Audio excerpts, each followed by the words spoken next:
Hello ಸ್ನೇಹಿತರೆ, welcome to Karnataka job news YouTube channel. ವೀಕ್ಷಕರೇ, ಪ್ರಧಾನ ಜಿಲ್ಲಾ ಮತ್ತು ಸತ್ರ ನ್ಯಾಯಾಧೀಶರ ನ್ಯಾಯಾಲಯ ಯಾದಗಿರಿ ವತಿಯಿಂದ ಈ ನೇಮಕಾತಿ ಅಧಿಸೂಚನೆ ಪ್ರಕಟವಾಗಿರುತ್ತೆ.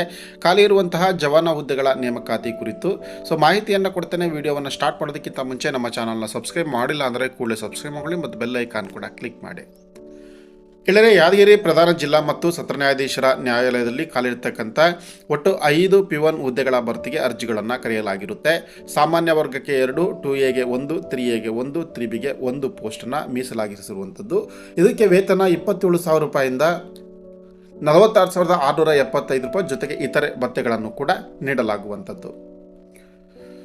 ವಯೋಮಿತಿಯನ್ನು ನೋಡೋದಾದರೆ ಕನಿಷ್ಠ 18 ವರ್ಷ ತುಂಬಿರಬೇಕು. ಗರಿಷ್ಠ ಸಾಮಾನ್ಯ ವರ್ಗಕ್ಕೆ 40 ವರ್ಷ, ಹಾಗೆ 2A, 2B, 3A, 3Bಗೆ ಒಟ್ಟು 43 ವರ್ಷ, ಹಾಗೆ ಪರಿಶಿಷ್ಟ ಜಾತಿ, ಪರಿಶಿಷ್ಟ ಪಂಗಡ ಮತ್ತು ಪ್ರವರ್ಗ 1ಕ್ಕೆ 45 ವರ್ಷದವರು ಕೂಡ ಅರ್ಜಿಯನ್ನು ಹಾಕಬಹುದು. ಅರ್ಜಿ ಶುಲ್ಕ ಸಾಮಾನ್ಯ ಅಭ್ಯರ್ಥಿಗಳಿಗೆ 200 ರೂಪಾಯಿ, 2A, 2B, 3A, 3Bಗೆ 100 ರೂಪಾಯಿ, ಹಾಗೆ SC, ST ಕ್ಯಾಟಗರಿ 1 ಮತ್ತು ಅಂಗವಿಕಲ ಅಭ್ಯರ್ಥಿಗಳಿಗೆ 100 ರೂಪಾಯಿ ಅರ್ಜಿ ಶುಲ್ಕ ಇರುತ್ತೆ.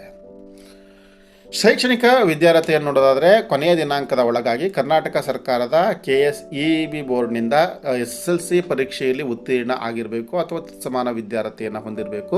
ಕನ್ನಡವನ್ನು ಓದಲು ಬರೆಯಲು ಬರಬೇಕಾಗತ್ತೆ.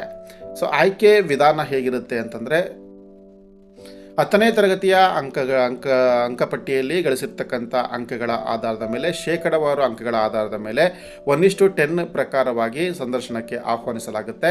ಸಂದರ್ಶನದಲ್ಲಿ 10 ಅಂಕಗಳನ್ನು ನಿಗದಿಪಡಿಸಲಾಗಿದ್ದು ಅದರಲ್ಲಿ ಗಳಿಸಿರ್ತಕ್ಕಂಥ ಅಂಕಗಳ ಆಧಾರದ ಮೇಲೆ ಆಯ್ಕೆಯನ್ನು ಮಾಡಲಾಗುತ್ತೆ. ಬಹಳ ಮುಖ್ಯವಾಗಿ ಯಾದಗಿರಿ ಜಿಲ್ಲೆಯ ಈ ಒಂದು ಕೋರ್ಟ್ನಲ್ಲಿ ಖಾಲಿರ್ತಕ್ಕಂಥ ಹುದ್ದೆಗಳಿಗೆ ಕೇವಲ ಈ ಕಲ್ಯಾಣ ಕರ್ನಾಟಕ ಪ್ರದೇಶದ ಅಭ್ಯರ್ಥಿಗಳನ್ನು, ಸ್ಥಳೀಯ ಅಭ್ಯರ್ಥಿಗಳು ಮಾತ್ರ ಅರ್ಜಿಯನ್ನು ಸಲ್ಲಿಸಬಹುದು. 371J ಪ್ರಮಾಣ ಪತ್ರ ಕಡ್ಡಾಯವಾಗಿ ಅವಶ್ಯಕತೆ ಇದೆ. ಹಾಗೆ ಅರ್ಜಿಯನ್ನು ಸಲ್ಲಿಸುವಂಥ ದಿನಾಂಕಗಳು: ಆನ್ಲೈನ್ ಮುಖಾಂತರ ಅರ್ಜಿಗಳನ್ನು ಸಲ್ಲಿಸಲು ಆರಂಭದ ದಿನಾಂಕ 13/3/2026. ಹಾಗೆ ಆನ್ಲೈನ್ ಮುಖಾಂತರ ಅರ್ಜಿಗಳನ್ನು ಸಲ್ಲಿಸಲು ಕೊನೆಯ ದಿನಾಂಕ 12/4/2026. ಶುಲ್ಕವನ್ನು ಪಾವತಿಯನ್ನು ಮಾಡೋದಕ್ಕೆ ಕಡೆಯ ದಿನಾಂಕ 13/4/2026. ಆಸಕ್ತ ಅಭ್ಯರ್ಥಿಗಳು yadgiri.dcourts.gov.in ವೆಬ್ಸೈಟ್ಗೆ ವಿಸಿಟ್ ಮಾಡಿ ಅಲ್ಲಿ ರಿಕ್ರೂಟ್ಮೆಂಟ್ ಕ್ಯಾಟಗರಿಗೆ ಹೋದರೆ ನೀವು ಅರ್ಜಿಯನ್ನು ಸಲ್ಲಿಸ್ಬೋದು. ಆಸಕ್ತ ಅಭ್ಯರ್ಥಿಗಳು ಕೂಡಲೇ ಅರ್ಜಿಯನ್ನು ಸಲ್ಲಿಸಿ. ನಿಮಗೆ ಅರ್ಜಿಯನ್ನು ಸಲ್ಲಿಸಲಿಕ್ಕೆ ಸಾಧ್ಯವಾಗಿಲ್ಲ ಅಂದರೆ ನಾವು ಕಡಿಮೆ ದರದಲ್ಲಿ ಅರ್ಜಿಯನ್ನು ಸಲ್ಲಿಸಿಕೊಡ್ತೇವೆ. ಈ ಕೆಳಗೆ ಕಾಣ್ತಾ ಇರುವಂತಹ ಒಂದು ಲಿಂಕ್ಗೆ ಅಥವಾ ಮೊಬೈಲ್ ಸಂಖ್ಯೆಗೆ ಕಾಂಟ್ಯಾಕ್ಟ್ ಮಾಡಿದರೆ ನಿಮಗೆ ಅರ್ಜಿಯನ್ನು ಸಲ್ಲಿಸಿಕೊಡಲಾಗುವುದು. ಗೆಳೆಯರೆ, ಇದಿಷ್ಟು ಕೂಡ ಯಾದಗಿರಿ ಜಿಲ್ಲಾ ನ್ಯಾಯಾಲಯದಲ್ಲಿ ಖಾಲಿರ್ತಕ್ಕಂಥ ಹುದ್ದೆಗಳ ನೇಮಕಾತಿ ಕುರಿತಾಗಿರ್ತಕ್ಕಂಥ ಮಾಹಿತಿ. ಈ ಮಾಹಿತಿ ಉಪಯುಕ್ತ